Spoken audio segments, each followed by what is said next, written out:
monsieur Dia ñëwaatal par rapport ak aussi yenn manifestation yi lépp ñu jéem ko le premier ministre pourquoi bañ a directement rek cité ki nga xamante ni mooy le président comme ni nga xam ne noonu la ko doyen waxee mooy chef suprême des armées du père de la nation yore aussi lépp loo xamante ne ni xëy na moom la ñuy laaj rendre compte wala boog moom mooy rendre compte si yeneen échéance. Comme l'a si bien dit El Hadji Omar, le premier ministre n'est pas une institution, c'est le gouvernement qui est l'institution. Oui. Maintenant, l'institution, c'est le président de la République. Et mu nekk un poste boo xam ne nii qui n'est pas collégial. Le poste du président de la République n'est pas collégial. Donc, la responsabilité revient au président de la République. Il est le gardien de la Constitution et comme tu l'as si bien dit, il est aussi la personne qui détient la clé de voûte de nos institutions. Donc, je pense que tout ñuy wax le premier ministre, aspect politique, qu'est-ce que c'est là? Moi, j'interpelle pas le premier ministre, hein. Moi, j'interpelle le président de la République. Oui. C'est à lui de nous répondre. C'est à lui de essayer génne Sénégal si goute bii mu nekk. Moom moo war a génne Sénégal si goute bii di nekk. C'est le président de la République moom moo ñu war a apporter des solutions. Des moyens de levier pour génne Sénégal si engrenage bii nii mu nekk. Maintenant, parler avec le premier ministre, moi je ne le fais pas. Très franchement. Parce que moi, je ne suis pas de Pastef. Oui. Et le premier ministre, il a été nommé. Am na ñu bëri ñoo xam ne amalgame boobu la ñuy def dañuy index directement le premier ministre sans pour autant jàpp ne Bassirou Diomaye du si dara est-ce que loolu c'est normal est-ce que waruñ bokk boole rek ñaar yëpp bàyyi wala ñu téye bu fekkee dafay am. En fait, je te dis que amul ñaar benn moo am. Oui. Sénégal c'est une république. Ay boole ñaar ñëpp téye ñaar ñëpp amul.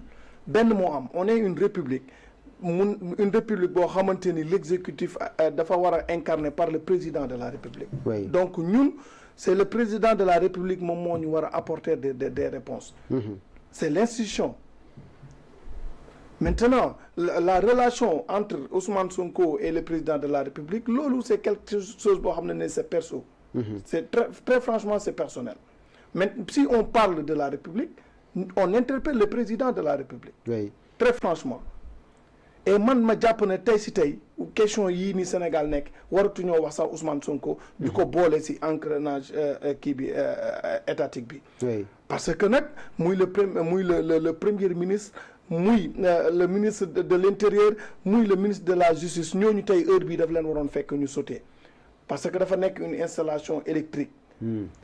ñoom ñu nekk ay disjoncteurs tey soo gis indee une installation électrique mu am benn court-circuit wala que mu am un surcharge électrique les disjoncteurs dañoo war a sauter donc ñii dañoo war a sauter en l'occurrence Maître Bamba Cissé dafa war a sauter ndax lu fi xew parce que une autorité su fekkee ne yow sa véracité dañ koy jiixi jaaxa yow tu n'es plus digne d'incarner benn kii de la République surtout lu day ne ministre de l'intérieur su fekkee ne ñun suñ ministre de l'intérieur moom mooy wax nit ñi di jiixi jaaxa di indi des interrogations à l'égard de ses propos il n'est plus digne d'incarner ce poste très franchement.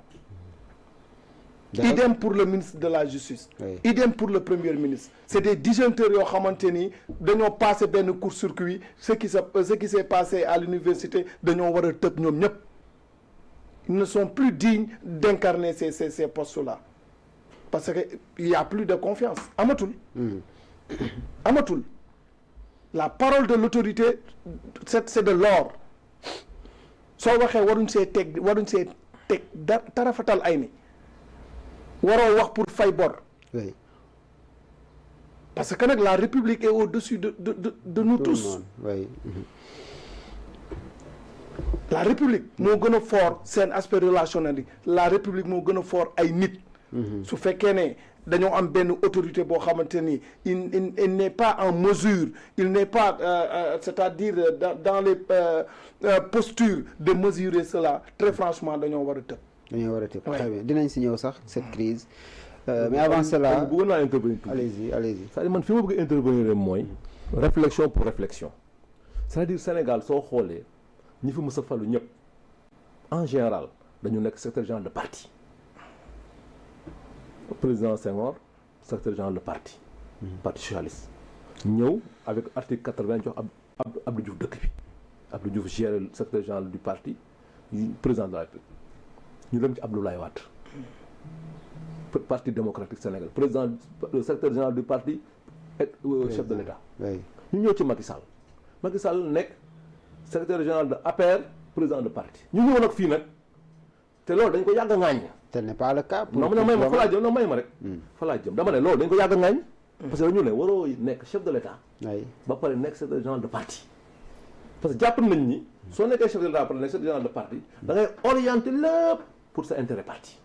fii nag yàlla ñu ñëw fii ñu ñëw fii bi ñu ñëwee fii ñu gis benn situation bi mooy le premier ministre c'est le chef du parti. ñu ñëw gis le premier ministre orienté choix sénégalais yi ne leen man kat comme nekkuma candidat tànn leen le président Bassirou Diomaye Faye kon ñoom dañu nekk ci benn gestion boo xam ne parti dafa nekk fii état nekk fii. mais néanmoins le président de la République c'est la clé de voûte des institutions président moom mooy nommé premier ministre dafay appliquer politique gouvernement donc il doit avoir une cohérence dans la gestion gouvernementale. Très bien. loolu daal man laa gëm.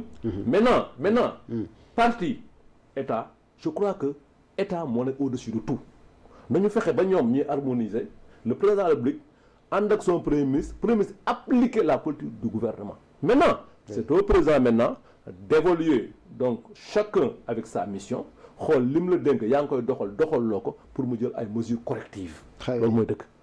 très bien dañuy des ak yow par rapport ak demain Farba Ngom député bi dinañ taxawal wala boog dinañ commencer lu soxla lever son immunité parlementaire si jamono joojee am na ñu bëri ñoo xam ne ay ñoñam lañ bëgg nañoo sax amal benn sitting devant l'Assemblée nationale naqarlu traitement dossier bi ni mel déjà premièrement mooy est-ce que bi la yoon dina jàpp nga ne dinañ ko lever comme niñ ko defoon par rapport ak dossier bu njëkk wàllum CENTIF wala dina am ay changement l'autre question mooy ndax du indi ay jàppal bàyyil au niveau de l'Assemblée nationale suba. waaw man dama jàpp ni Farba Ngom le député Farba Ngom maire des Agnam c'est un Sénégalais woo nañ ko ci yoon accusé ko de 125 milliards dem nañ ba si biir gis nañ ni que lañ koy reproché gisuñu ko ci moom escroquerie donc association de malfaiteurs tey dafa bokkoon dossier bi ak ku ñu tuddee Tahirou Sarr ñu jàpp ni ñoom ñaar ñoo bokkoon dossier bi ñu jàpp ni suñu libéré Tahirou wala ñu ko mën a libéré dëgg la député la waaw mais fekkente ne la chambre d'accusation may na ko liberté provisoire la cour d'appel def appel ñu rejeté ko mais ce Farba Ngom là pour la stabilité du pays mais nañ ko bàyyi mu dem këram jarul waa lever l'immunité parlementaire parce que en réalité ce qu'il faut éviter dans ce pays là c'est aller vers des conséquences yoo xam ne indi ay violence et puis éviter ëllëg problème mu coow askan wala xeet di ñëw suñu dëkk bi yooyu dafay yàq dëkk man jàpp naa ni comme la juridiction jox na ko yoon pour mu dem toog këram mais nañ ko may liberté provisoire d'autant plus que daf feebar na feebar bu yàgg jaarul la ngay xaar feebar na feebar bu yàgg donc comme feebar na feebar et puis experts yi wax nañu ko dafa feebar man jàpp naa ni lii intérêt réew mi mooy ñu comme yoon wax na la ñu bàyyi yoon mu doxal loolu parce que man jàpp naa ni su chambre d'accusation donc la chambre waxee danañ ko may liberté provisoire ñu interroger ak mais reste à voir ndax parquet bi dafay interjeter appel il a 6 jours voilà léegi parquet bi loolu laay wax parquet bi am na 6 jours mais man dama jàpp naa ni li ma gis ni muy demee nii est-ce que aussi risqué wul beneen deuxième sous mandat de dépôt parce que suba buñ lever son immunité parlementaire xam loolu laay wax xam nga man li ma jàpp daal mooy il faut que l'exécutif ba ñëw s'immiscer sur le judiciaire xam Sénégal li ñu sonal yëpp mooy politique bi dafa bari te kuy wax dëgg rek te yàlla tax moi je crois que nañu bàyyi la juridiction def liggéeyam mais su exécutif duggee rek mën na indi ay jiixi jaaxa te mën na indi ay parparloo te loolu la ñuy éviter te régime yi passé yëpp loolu la ñuy gis fii par rapport ak sortie bi loolu noo ko mën a décortiquer kon sortie ministre de la justice si dossier bi parce que moom déjà moom moo ko commencé xam nga le ministre de la justice wax dëgg yàlla moom mooy le ministre donc de la justice garde des Sceaux waaw mais même fekkente ne moom mooy donc donc moom mooy le responsable donc de cette institution. mais su avocat yi par exemple su juge yi waxee je crois que dañoo war a suivre parce que juge yi ñoom ñooy àtte xam nga fii moo tax man la assise de la justice dañ ko war a def nañ ko mais dañoo appliquer les textes. pour au moins Sénégal ñu delloo ci waat justice place am. pour ñu mën a jox àttekat bi.